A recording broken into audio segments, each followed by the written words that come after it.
Tres grupos de teorías para estudiar el cambio tecnológico.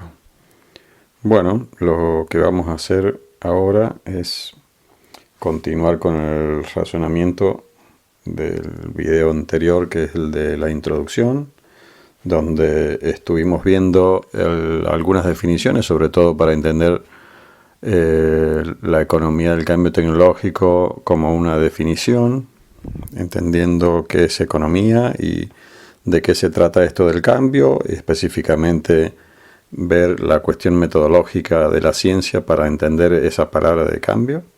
Y todavía no vemos lo de tecnología porque habíamos dicho que necesitábamos las vistas desde las teorías de la economía. Es decir, la tecnología puede ser tratada por las diferentes ciencias con sus propios objetivos, sus métodos. En la economía vamos a tratar de ver cuáles son las teorías que podemos sintetizar para ver cómo es el tratamiento de la tecnología. Lo que vamos a hacer es tratar de agrupar en forma sintética esas teorías. No siempre esto es algo preciso, es decir, nosotros vamos a ver que hay tres grupos de teoría y esos agrupamientos no necesariamente son agrupamientos totalmente estancos cada uno de ellos. Es una forma sintética, una forma resumida para poder hacer rápido este razonamiento y poder utilizar las herramientas en la tarea que nos lleva, que va a ser bastante más aplicada. La necesidad de ver las teorías hace que, y rápidamente hace que las agrupemos para poder ver cada enfoque hacia el cambio tecnológico. Lo que haremos es entonces agrupar a las teorías en neoclásicas, institucionales, o los neoinstitucionales y los neoevolutivos. Lo que vamos a hacer son caricaturas de esas teorías, esas caricaturas en el sentido de tener nuevamente los rasgos más notables de esas teorías. Hay veces que vamos a exagerar un poco porque, por ejemplo, en el modelo neoclásico básico es bastante exagerado. No quiere decir eso que todos los neoclásicos y todos los modelos que se puedan poner como neoclásicos sean tan extremos, pero esas exageraciones nos van a llevar a sintetizar para poder simplificar y ahorrar tiempo, para poder después hacer comparaciones entre los grupos de teoría caricaturizados de esta manera y poder analizar la tecnología y llegar a una definición más o menos adecuada de tecnología. Luego podemos profundizar. A partir de esto se puede profundizar, por supuesto, y se pueden ver mucho mejor las relaciones entre las distintas teorías y tener una perspectiva más adecuada de similitudes y diferencias entre teorías y su intervención en su propia concepción de la tecnología. Entonces vamos a hacer grupos de tecnología y tenemos que recordar que no hay una homogeneidad tanta, sino que más bien hay una diversidad dentro de cada uno de esos grupos. Y hay, sí, dentro de cada uno de los grupos, el criterio para agrupar es lo conceptual y metodológico, lo epistemológico, con criterios y supuestos básicos que tratan el tema. De esa manera podemos caracterizar el grupo y decir cómo trata en definitiva a cada uno de los objetos de análisis, en particular la tecnología. Igualmente, cada vez que hablemos, como vamos a estar caricaturizando, lo que vamos a hacer es hablar de la teoría y no del grupo, etcétera, etcétera. Entonces, la primera que vamos a ver es la teoría neoclásica.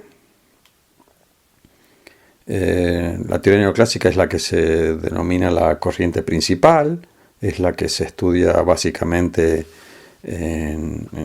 en los manuales básicos de cualquier carrera, específicamente en economía, pero en cualquier otra de las carreras como ciencia política o en cualquier otras carreras donde se estudia, es lo que se estudia en forma básica, en general, la teoría neoclásica. Eh, Podemos representarla con esos 5 problemas que vimos en el video anterior.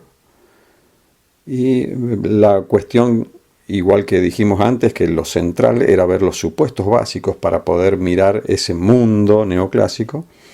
Y dentro de esos supuestos, eso nos va a configurar, no solamente nos va a configurar ese mundo, nos va a tratar de describir ese mundo simplificado, sino también desde la perspectiva propia de cómo se ve el mercado, qué son los precios, qué es una empresa y al mismo tiempo qué va a ser la tecnología. Esas preguntas básicas las podemos responder comenzando con la primera pregunta, de ver cuáles son los principales supuestos. Ese supuesto, el supuesto básico de la teoría neoclásica es el supuesto de la información perfecta. Es decir, normalmente cuando se ven los modelos básicos de la teoría neoclásica,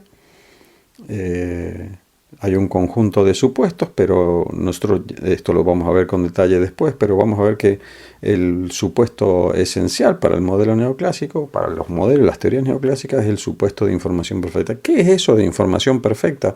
Bueno, esto supone que todos los agentes o individuos decisores tienen la información necesaria para tomar sus decisiones. Y esto en los modelos se ve de diferentes formas, pero lo típico es suponer en un modelo de competencia perfecta que cada uno de los individuos es tomador de precio, es decir, toma la información que proporciona el mercado, los precios de equilibrio, y esa información se supone que traslada toda la información necesaria para tomar las decisiones. Uno puede ver la aplicación de este razonamiento en forma verbal, unos papers, el primero en el paper de Use of Knowledge in Society de Hayek, está comentado también ese como una guía de lectura en el canal de YouTube, se puede leer eso, más que comentario es una guía de lectura, todavía no hice el comentario. Después hay un paper que es Joel Lapis, que también es una forma de describir cómo es el mundo neoclásico y la visión neoclásica. Lo que a nosotros nos interesa ahora es ver los supuestos básicos, y por eso la respuesta a esa pregunta de los supuestos básicos la podemos sintetizar en esto de que los precios trasladan toda la información necesaria para poder tomar las decisiones. Hay otra cosa que también tenemos que decir, y eso ya lo vamos a decir. Poniéndose desde el lado neoclásico, es bastante razonable en algunos de los mercados, ya lo ejemplificamos en el video anterior, suponer que existen mercados que se asemejan a los neoclásicos. En particular la tecnología en el mundo neoclásico, en la empresa neoclásica, es la función de producción, es la básica que se ve en cualquier modelo de maximización de beneficios en microeconomía, donde las variables independientes son los insumos, capital y trabajo, por ejemplo, forma simplificada, y la variable dependiente, que es la que son los productos que se generan. La clave acá está en las maneras sintéticas de definir la teoría neoclásica, así lo vamos a hacer con los otros dos agrupamientos, las otras dos teorías, la evolutiva y la institucional. Vamos a tratar de decir qué es lo sintético. Y lo sintético es que la teoría neoclásica, en la teoría neoclásica, el precio es el principal factor, el principal mecanismo de asignación de recursos, cuando cada uno de los individuos toma decisiones. ¿Qué significa esto? Que así como el precio es el que tiene toda la información para tomar decisiones, a raíz de ese precio, que se construye por la interacción conjunta de todos, y ese es el mercado, con ese precio que cada uno lo toma como dado, ese precio es el que asigna recursos. ¿En qué sentido asigna recursos? Porque la intervención individual no va a hacer nada en el mercado, pero sí la interacción colectiva, y esos precios cambian por movimientos en oferta y demanda. Entonces, ¿qué es lo que va a pasar? Que cada decisor individual, si el precio cambia, va a cambiar su decisión. Eso ya lo ejercitamos también cuando ejemplificamos en lo de la demanda. Es decir, que cambia el comportamiento cuando cambia el precio. Por lo tanto, se dice que en la teoría neoclásica lo central es que el precio es el que asigna los recursos. Ya vamos a profundizar un poco más. Primero quiero tener una idea de las formas sintéticas de definir las teorías y después profundizamos un poco más. Hacemos una segunda vuelta. La teoría institucional es la segunda que vamos a definir. Esto puede definirse como iniciándose a partir de Coase, que en un paper de la naturaleza de la empresa del año 37, del siglo XX, The Nature of the Firm. Este también es otro paper que está en el canal y también está hecho en un video con una guía de lectura. Están los viejos institucionalistas, pero bueno, estos son los neoinstitucionalistas que son los que se refieren. Todas las teorías son referidos como neoinstitucionalistas a partir de Coase y todos los que vienen posteriormente y que tratamos de agrupar con lo que llamaremos nosotros teoría institucional. ¿De qué se trata esto? Coase descubre que la teoría neoclásica no tiene una definición de empresa. Ese es el paper del 37. Y no tiene una definición de empresa por el supuesto de información perfecta. Es decir, en el argumento de Coase, esto lo pueden ver bastante bien en el video, implica que todo puede hacerse, todo lo que se hace en un sistema económico se puede hacer con una sola empresa. O no podría haber ninguna empresa, podría no haber empresas. Y entonces todas las transacciones se realizarían por individuos en el mercado. Serían transacciones de mercado.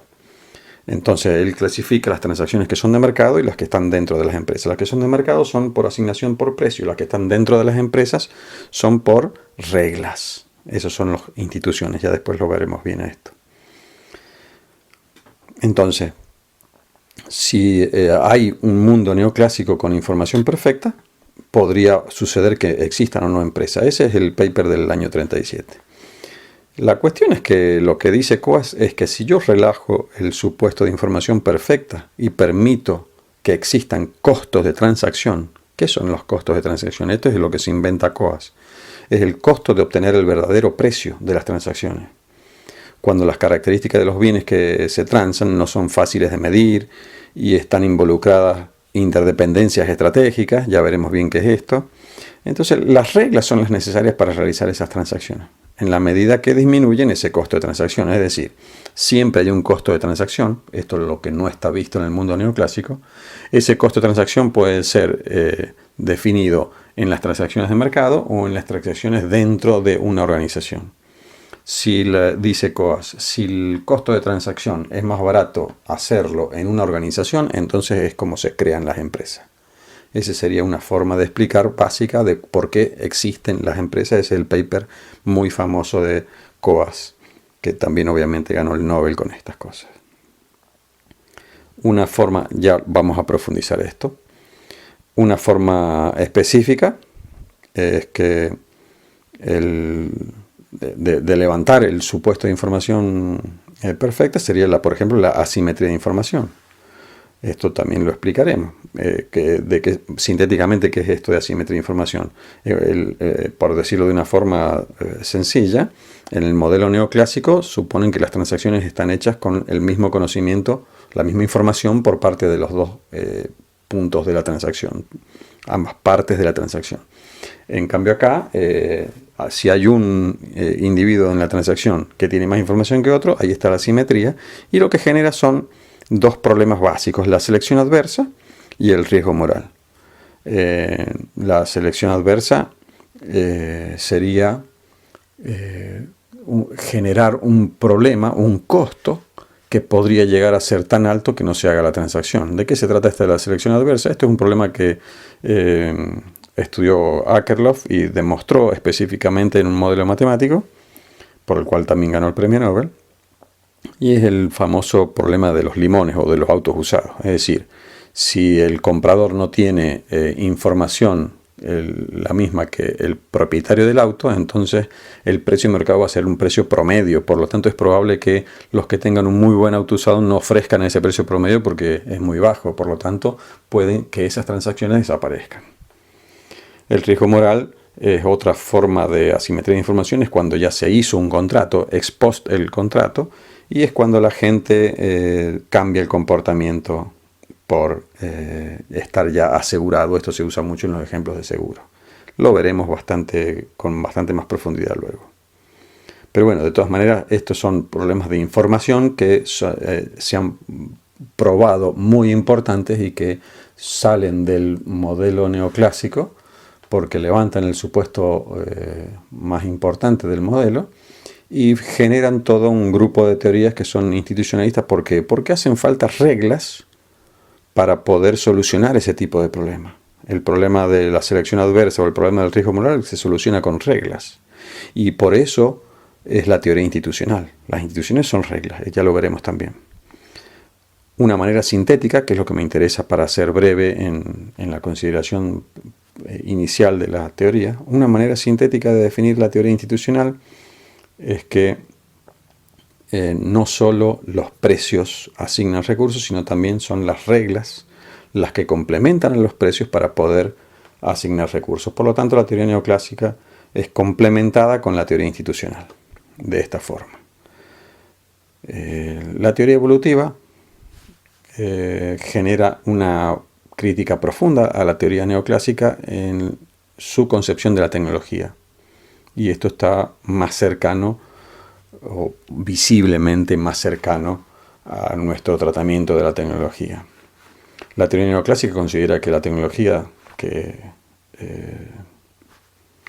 utilizan las empresas, esa función de producción, tal como concibe la empresa el modelo neoclásico, que el modelo neoclásico concibe la empresa como si fuese solamente una función de producción, está suponiendo que ese conocimiento está generado fuera del sistema, es decir, que es exógeno al sistema y puede ser representado por un manual de técnicas, y que ese manual de técnicas es conocido por todos. Ahí está nuevamente el supuesto de información perfecta.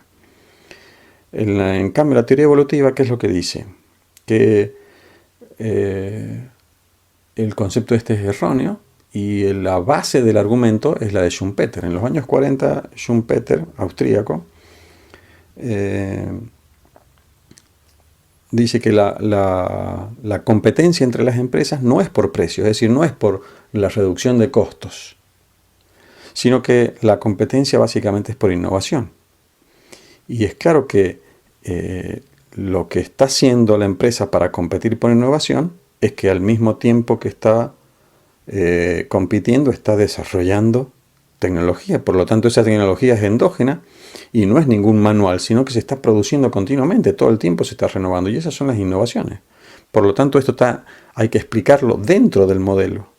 Entonces, lo que está haciendo es concebir una tecnología que no es la neoclásica, y que en vez de ser simplemente una procesadora de insumos para generar un producto, tal como es la función de producción, es una procesadora de conocimientos para generar innovaciones. Esas son las dos formas de mirar sintéticamente a la teoría neoclásica en términos tecnológicos y a la teoría evolutiva. Es decir, el insumo es el conocimiento y ese es el que hace que tengamos que tener clasificaciones útiles de conocimiento para poder especificar y caracterizar ese proceso de adquisición de conocimiento. Ese es el conocimiento que las empresas procesan y con ese conocimiento se genera más conocimiento y así de esa forma se generan innovaciones. Va a resultar útil, y esto lo veremos en la tecnología, las definiciones de Polanyi de conocimiento tácito y explícito y las clasificaciones de Lundvall, que las mezclaremos y veremos esto que va a ser muy importante en la definición de tecnología. Una forma sintética, para terminar esta primera parte básica de las teorías, una forma sintética de definir la teoría evolutiva sería decir que el conocimiento es el principal recurso asignado, el que se da valor. Cuando hablamos de asignación de recursos, el principal recurso que es asignado en el comportamiento económico es el conocimiento. Eso es lo que concibe la teoría evolutiva. Por lo tanto, para sintetizar las tres, podríamos decir, la teoría neoclásica asigna recursos por precios. En la teoría institucional se ve que las reglas también asignan recursos. Y en la teoría evolutiva es el conocimiento el recurso que es asignado, es decir, lo que da valor. Bueno, ya tenemos una forma muy sintética, habiendo dicho originalmente que era importante tener los supuestos para poder mirar con los lentes de la tecnología. Ya tenemos una forma muy simple, muy básica, para ir diferenciando las distintas teorías. Adentrándonos nuevamente en la teoría neoclásica para ver cómo es el modelo básico de la teoría neoclásica,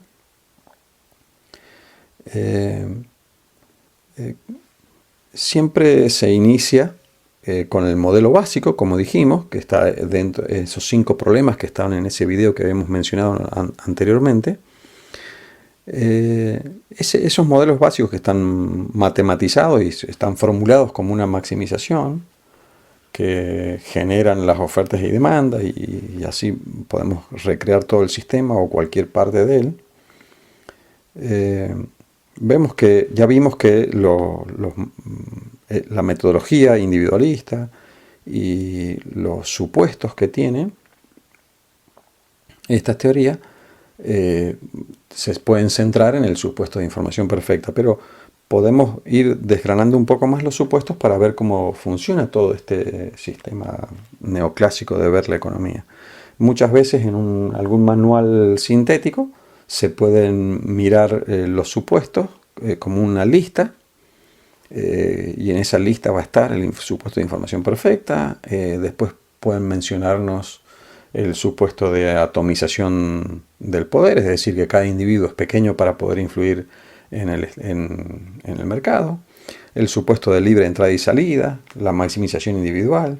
Hay una lista que puede ser de más supuestos que estos o un poco menos, pero en general uno siempre puede poner a cualquiera de estos supuestos como implicación del supuesto de información perfecta. También se puede, por ejemplo, estar el supuesto de producto homogéneo, y uno puede decir que es una implicación de la información perfecta en cuanto a que si la tecnología es conocida por todo y es un manual, obviamente los productos que van a hacerse van a ser homogéneos. Entonces pueden siempre, haciendo el esfuerzo, todos esos supuestos normalmente se pueden poner como implicación del supuesto de información perfecta, que es lo que dijimos en la parte sintética. Cuando uno avanza con las teorías institucionales, evolucionistas, y va conociendo los distintos modelos, va pudiendo también rescatar algunos supuestos implícitos que hace el modelo neoclásico básico. Y nosotros acá hemos enlistado, tenemos acá presente una lista que no necesariamente es exhaustiva, de algunas cosas que hace los modelos neoclásicos. Y esto nos es útil después a la hora de trabajar con cualquier paper para poder diagnosticar qué es lo que se está tratando o cómo se tratan estos temas. Por ejemplo, el supuesto de estática y dinámica con sabor estático, eso es lo que le decía Schumpeter al modelo neoclásico. Es decir, desde el punto de vista evolutivo, los modelos neoclásicos básicamente son estáticos, y la dinámica que tienen simplemente es agregarle algún movimiento en el tiempo, pero siempre son estáticos en el sentido de que no tienen esa dinámica que el modelo evolutivo hace esencialmente con la endogenización del conocimiento. Siempre son repetitivos, es decir, que todas las veces tienen la misma tecnología y es muy rara vez que cambien, y si cambian no se sabe por qué cambian. Eso es el primer punto. Después, por ejemplo, los costos de transacción nulos, lo que la crítica que se le hace desde los modelos institucionales, obviamente. Contratos completos, eso es lo que supone el modelo neoclásico, contrario a los contratos incompletos por información imperfecta desde los modelos institucionales. Bueno, de esa manera uno puede ir ejercitando esto, y eso es posible que lo hagamos, muy seguro que lo vayamos haciendo en el resto de la materia en la medida que vayamos aplicando todo este conocimiento en los ejemplos y en los papers particulares que vayamos analizando. Algunas de estas cosas las vamos a ir discutiendo también cuando profundicemos enseguida en el resto de las teorías. Todos esos puntos se pueden ver como supuestos entonces que el modelo clásico tiene, en contrario a lo que va a ser después crítico en las otras teorías.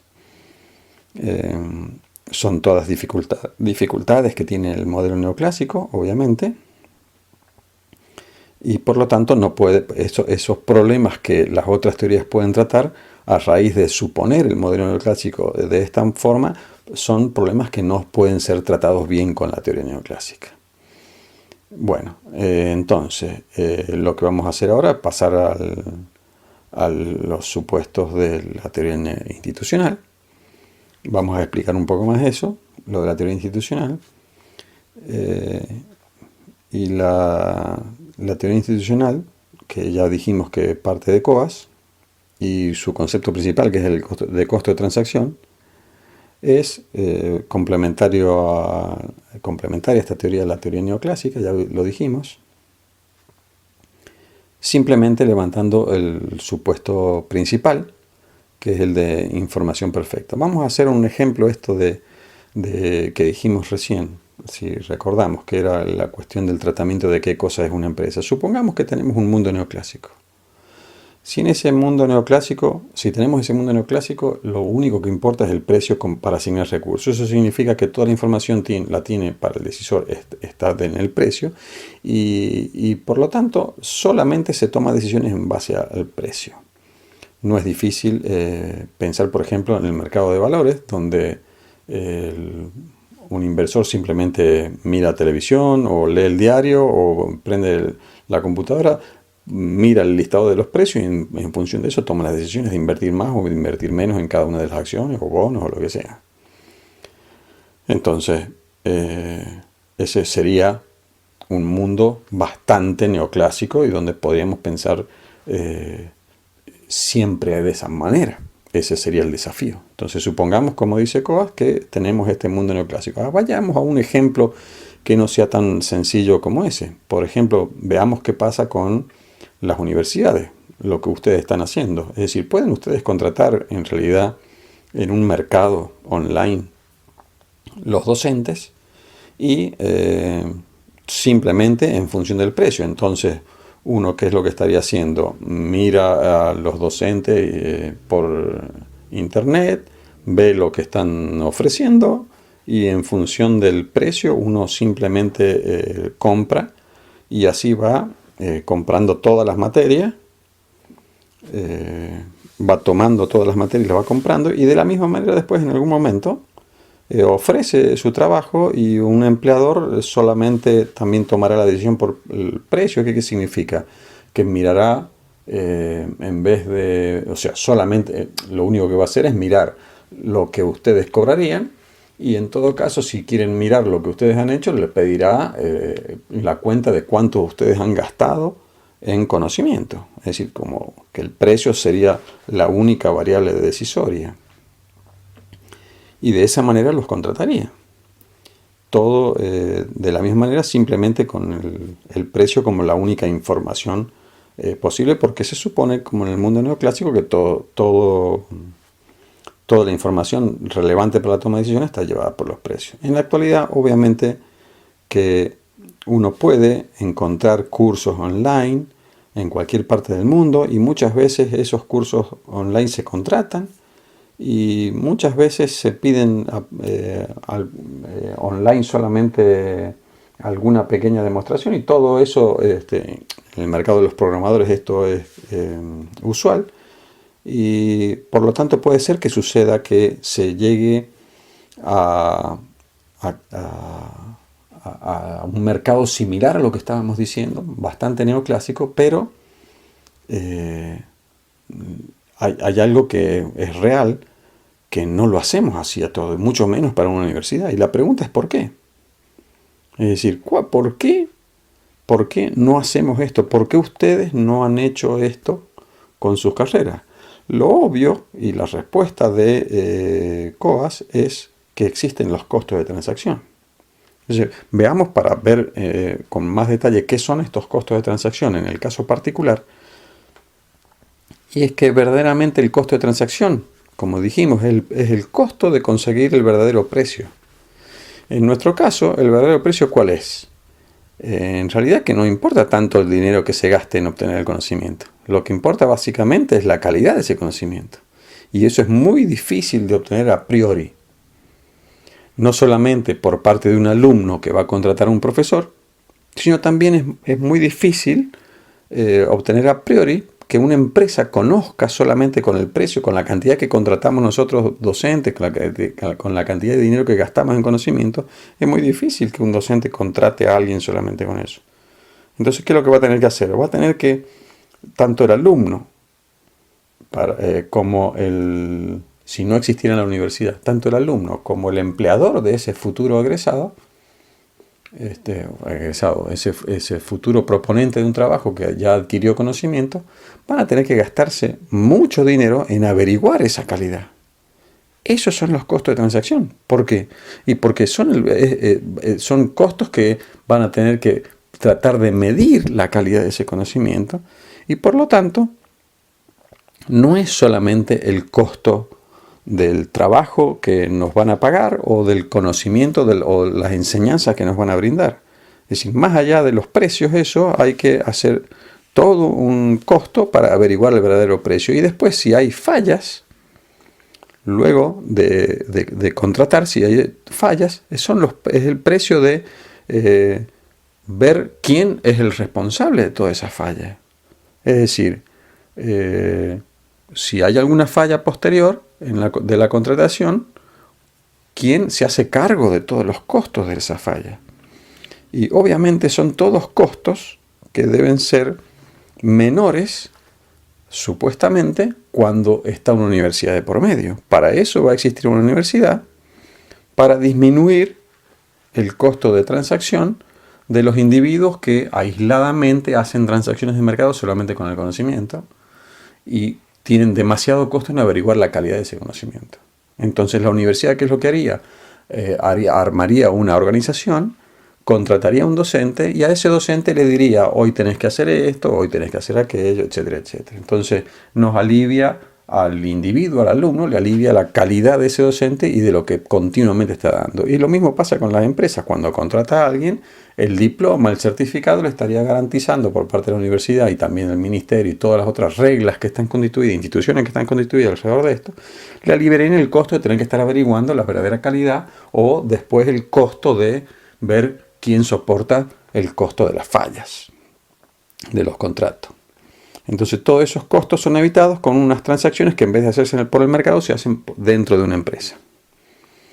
Entonces, al levantar el supuesto de información perfecta, se ve, en el modelo neoclásico, se ve lo importante que es en realidad, y ello implica la posibilidad de que haya muchas transacciones que se puedan realizar o no. Es decir, cuando yo al modelo le saco el supuesto de información perfecta, puedo mirar con la teoría institucional que hay transacciones que podrían no llegar a ser hechas simplemente por el alto costo de transacción.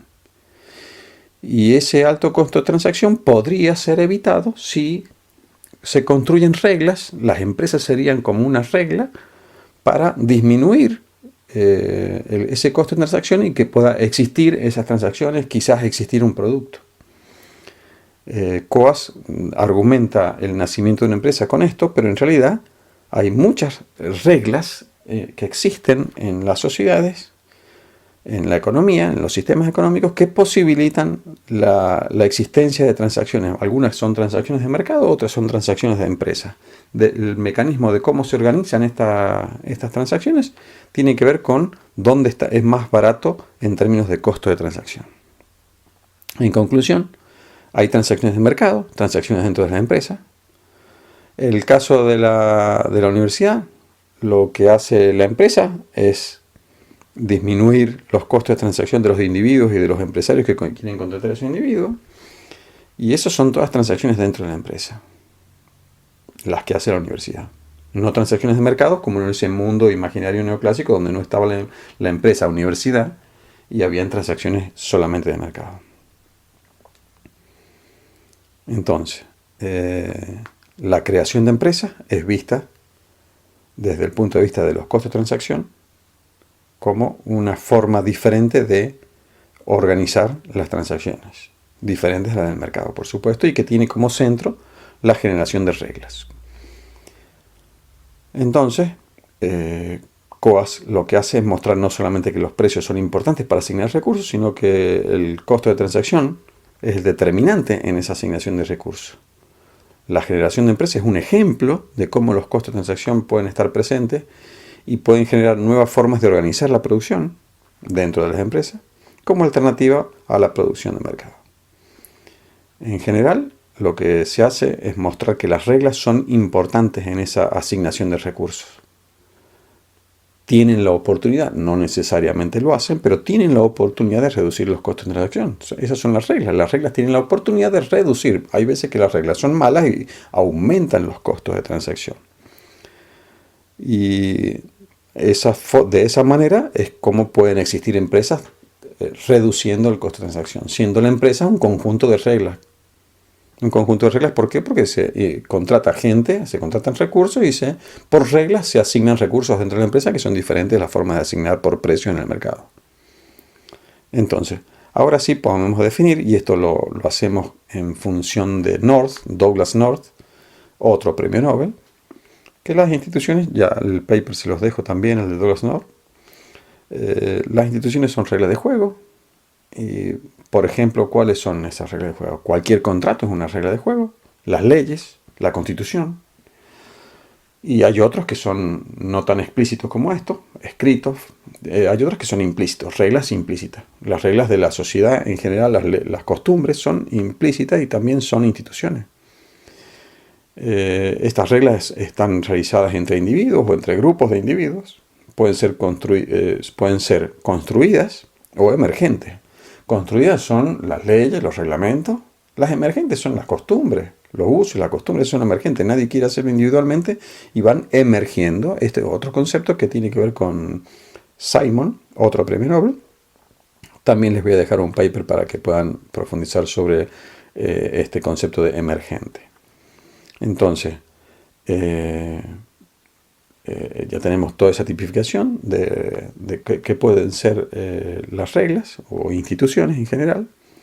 Y lo que tenemos que ver es que el límite de esto, porque no todas son reglas que se definan como instituciones, porque puede haber algunas reglas escritas y no estar institucionalizadas. Para que estén institucionalizadas, deben cumplir algunos principios o tener algunos elementos básicos.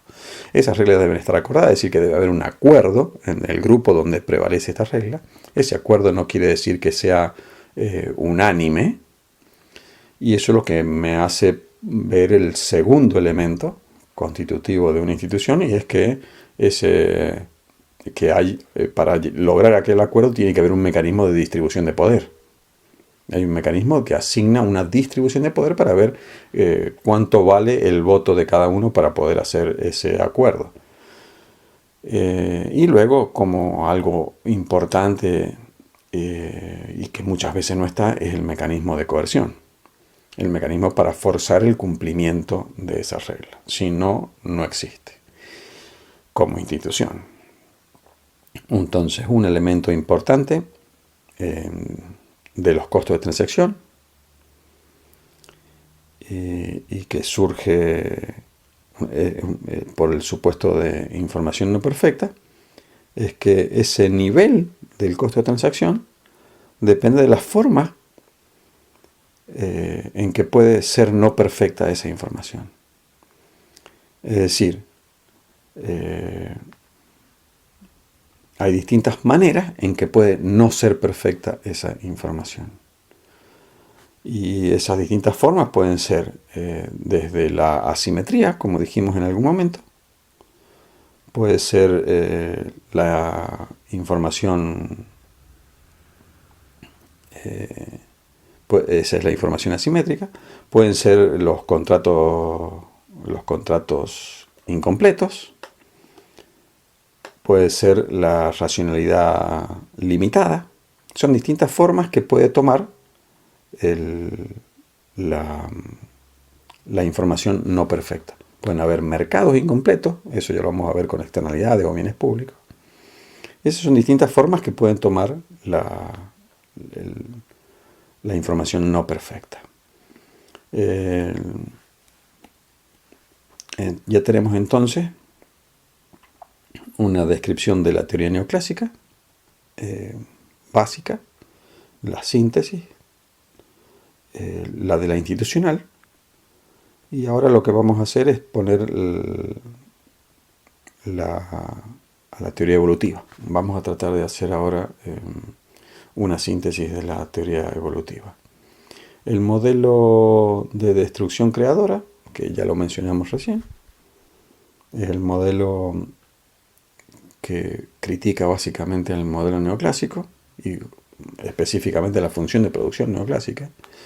Esa función de producción es un conjunto de técnicas definidas fuera del modelo, es decir, la ciencia y la técnica para el modelo neoclásico se desarrolla fuera del sistema.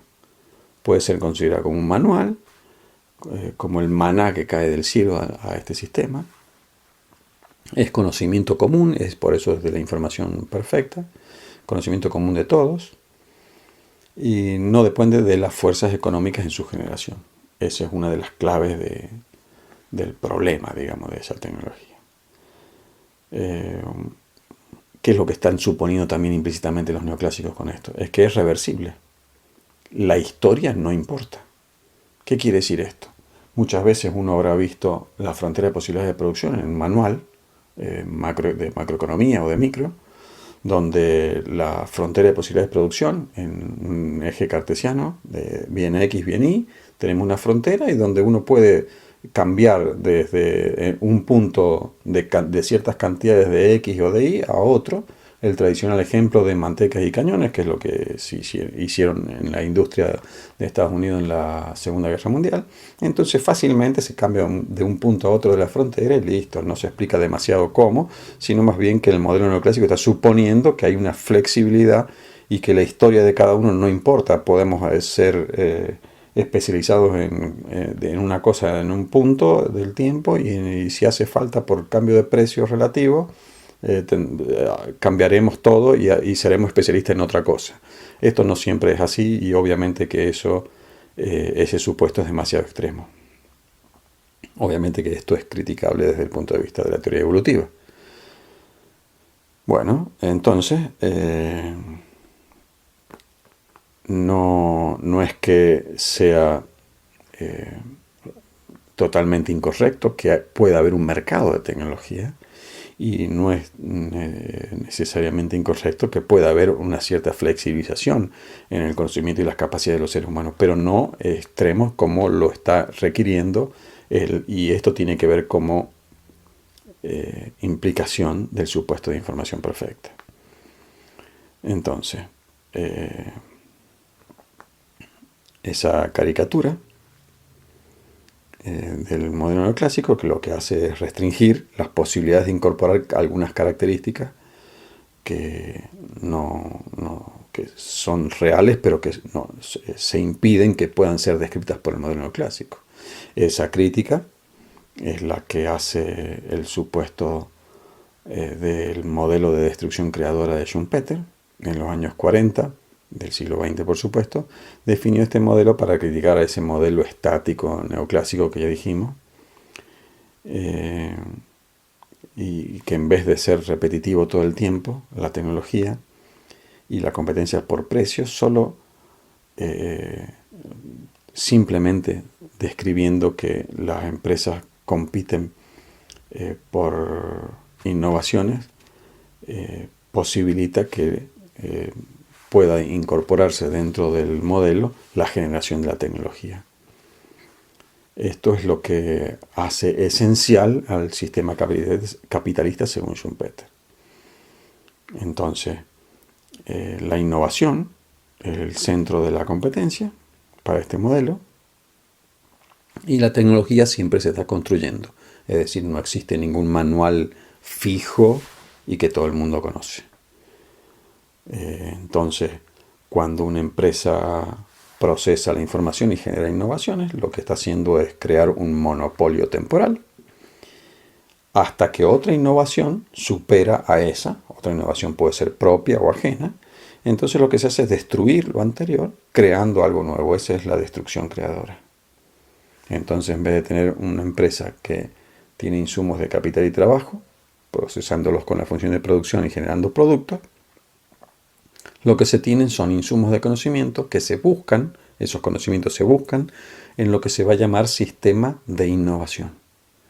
Luego se procesan, y aquí vienen dos palabras clave: adoptando y adaptando, para poder generar innovaciones. Eso es lo que se hace internamente. Eso es lo que lleva a competir con otras empresas por innovaciones, tratando de solucionar los mismos problemas. Y en esa competencia, la que mejor soluciona es la que es seleccionada. Acuérdense que es un mecanismo evolutivo.